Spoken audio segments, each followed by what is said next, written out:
This is Jacqueline from Jacksonville, Florida, beginning to broadcast the um, calling hours and funeral for my departed husband, Dan Smith.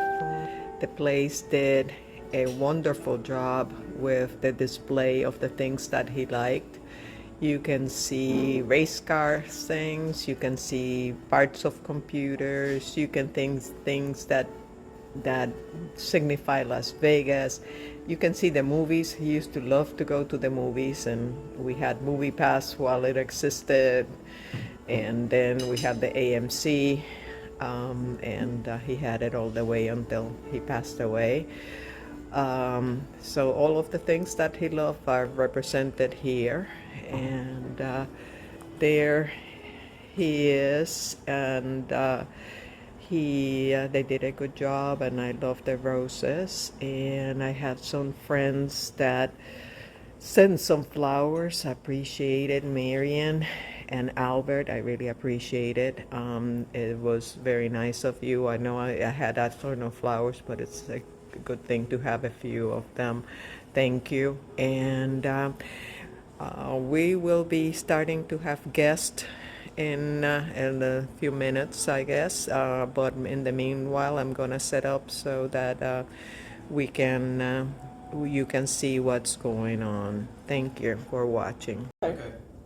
I probably talk loud enough that it doesn't matter.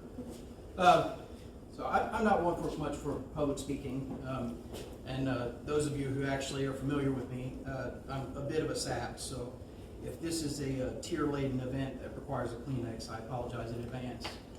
I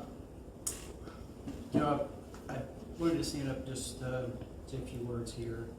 I had the opportunity over the last, what year was that I actually got to meet Dan?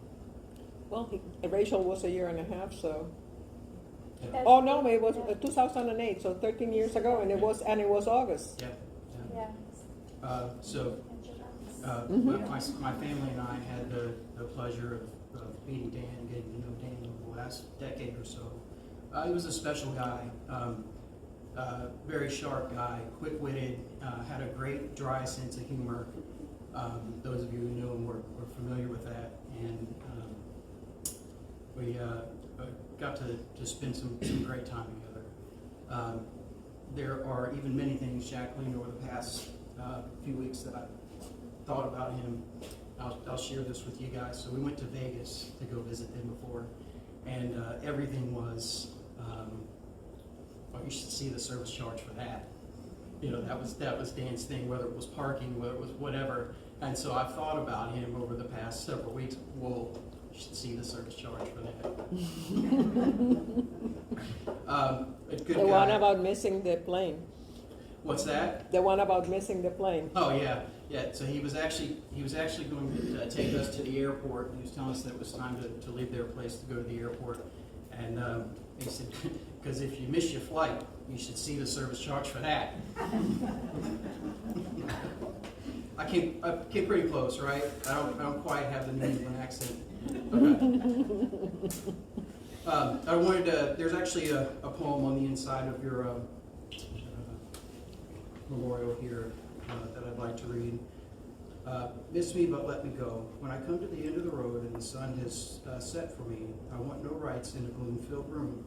Why cry? For a soul set free. Miss me a little, but not too long, and not with your head bowed low. Remember the love that we once shared. Miss me, but let me go. For this is a journey that we all must take, and each must go alone.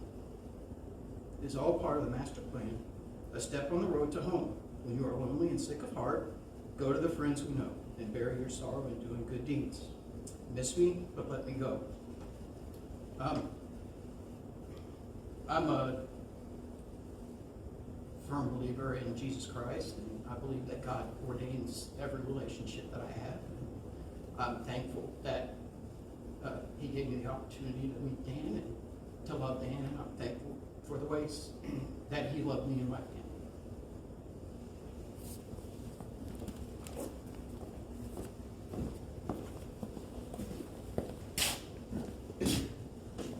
I just figured that I would share a few stories with you all, and some of you may have heard some of them, and some of you may not. And we're going to have a few readings after that.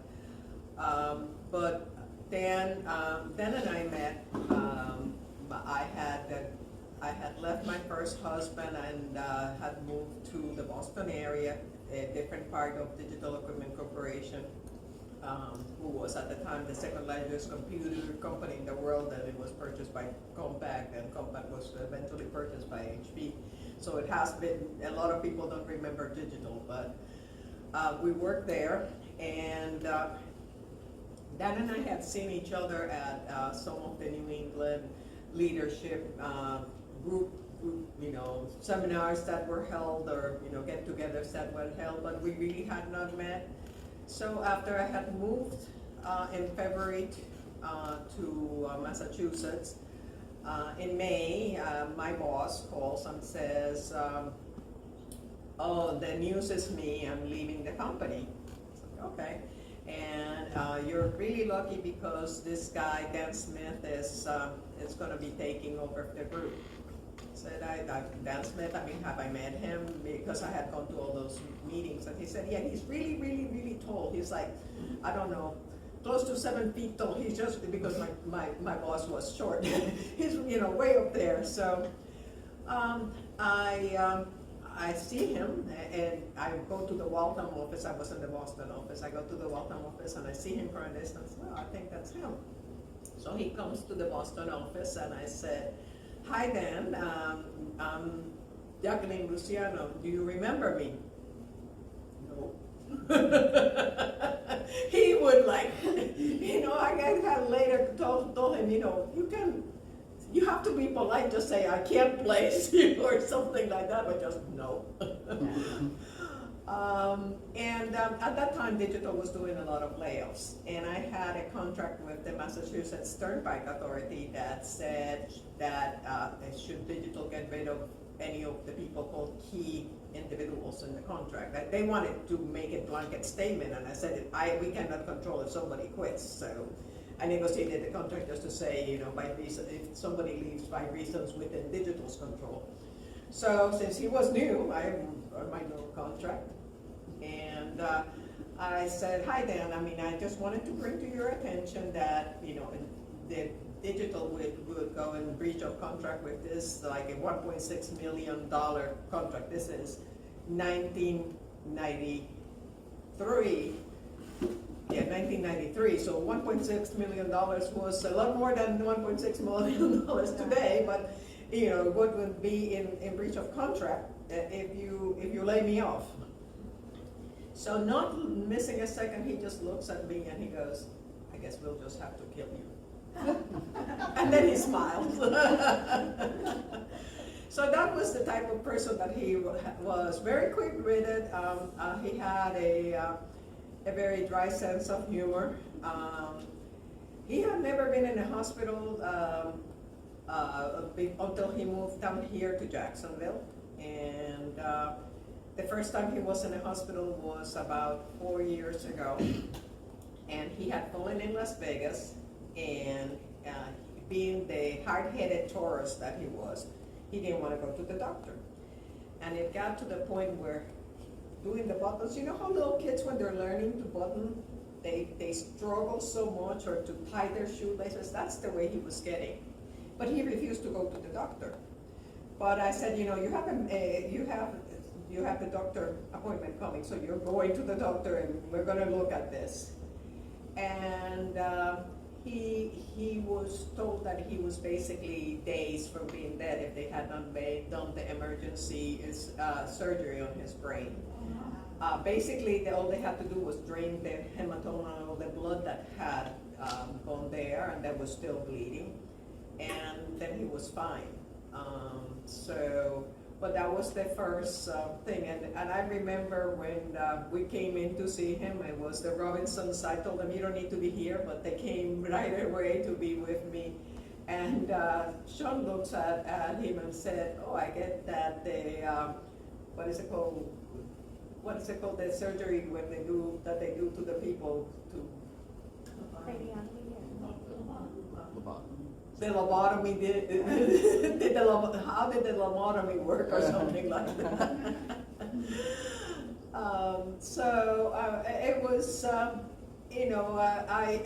It was, he was sometimes difficult to live with, and a few of you have heard me complain about him, but he was always kind and he was always loving, and he was always wanted to take care of me. And then one of the last things that I found after he was gone is his favorites were cashews.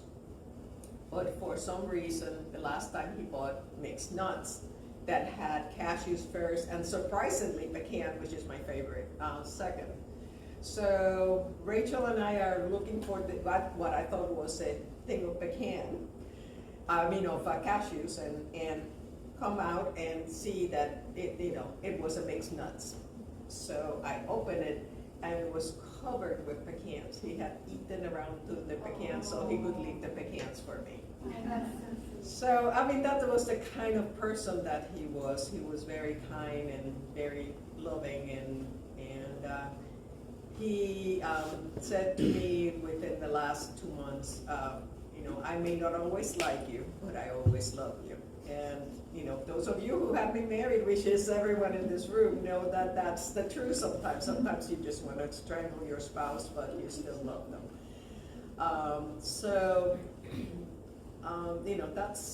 That's who he was. And I think, I don't know, sometimes I call it like a conscious self and an inner self that has like a bigger grasp of the universe. And in the last 2 months, he had been trying real hard to avoid any fights among us. And he had the lease car since January, and I wasn't allowed to drive it. And within the last 2 months, he had it set up for me, because this is a very complex car that he has is a Genesis G80, and I don't think that I have set up everything up, but I don't know if I'll be able to without reading manuals this big.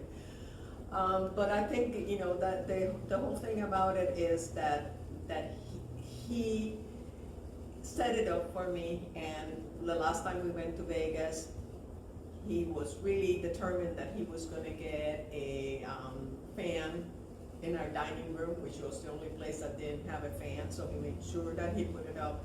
He was like taking care of things for me, and throughout his 10-day stays at the hospital, I think that what he was most worried about was if he was going to have to leave me alone, and that was one of the things that he was worried.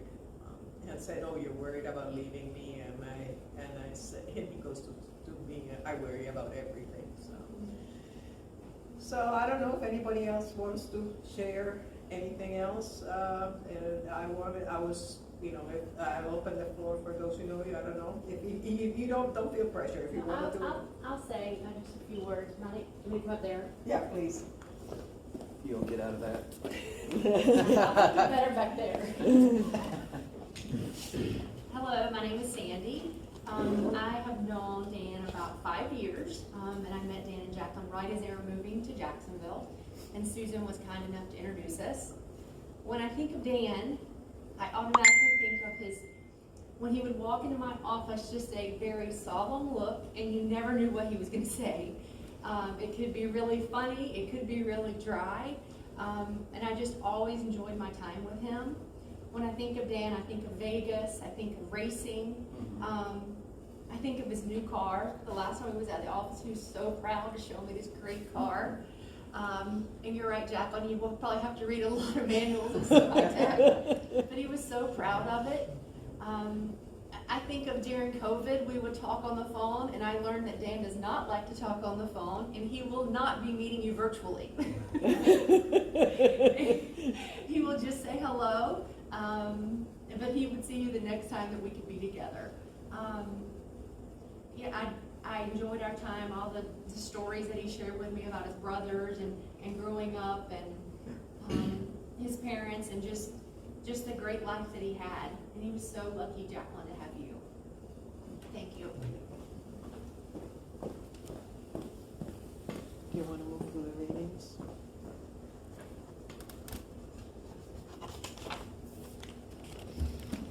Rachel? Yep.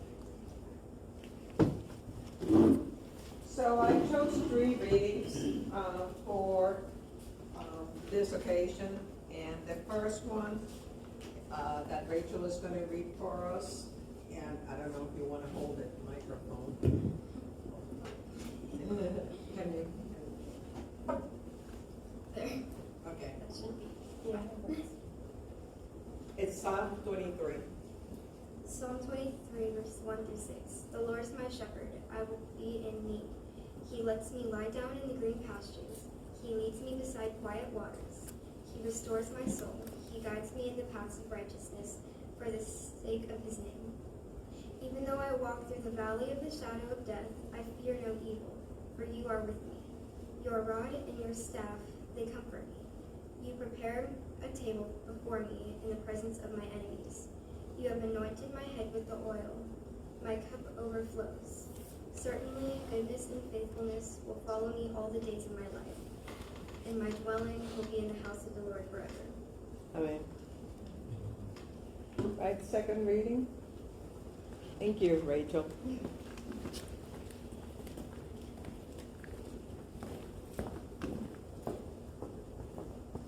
This is Ecclesiastes 3, 1 through 11. You want to put the microphone up again? There is an appointed time for everything. There is a time for every matter under heaven. A time to give birth and a time to die. A time to plant and a time to uproot what is planted. A time to kill and a time to heal. A time to tear down and a time to build up. A time to weep and a time to laugh. A time to mourn and a time to dance. A time to throw stones and a time to gather stones. A time to embrace and a time to shun embracing. A time to search and a time to give up. As lost, sorry. I don't have my reading glasses on. So. A time to keep and a time to throw away. A time to tear apart and a time to sew together. A time to be silent and a time to speak. A time to love and a time to hate. A time for war and a time for peace. What benefit is there for the worker from that in which he labors? I have seen the task which God has given the sons of mankind with which to occupy themselves. He has made everything appropriate in its time. He has also set eternity in their heart without the possibility that mankind will find out the work which God has done from the beginning even to the end.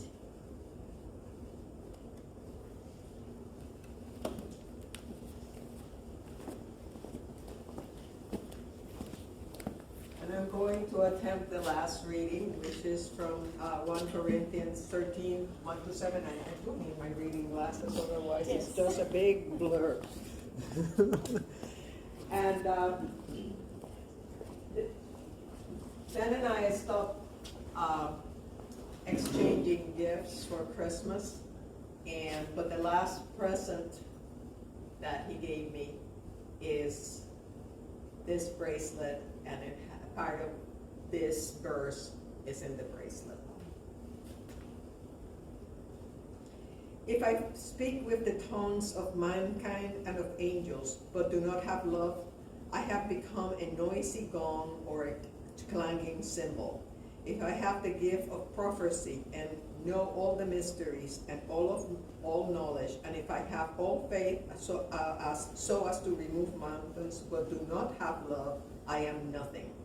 And if I give away all my possessions to charity, and if I surrender my body so that I may glory, but do not have love, it does me no good. Love is patient. Love is kind. It is not jealous.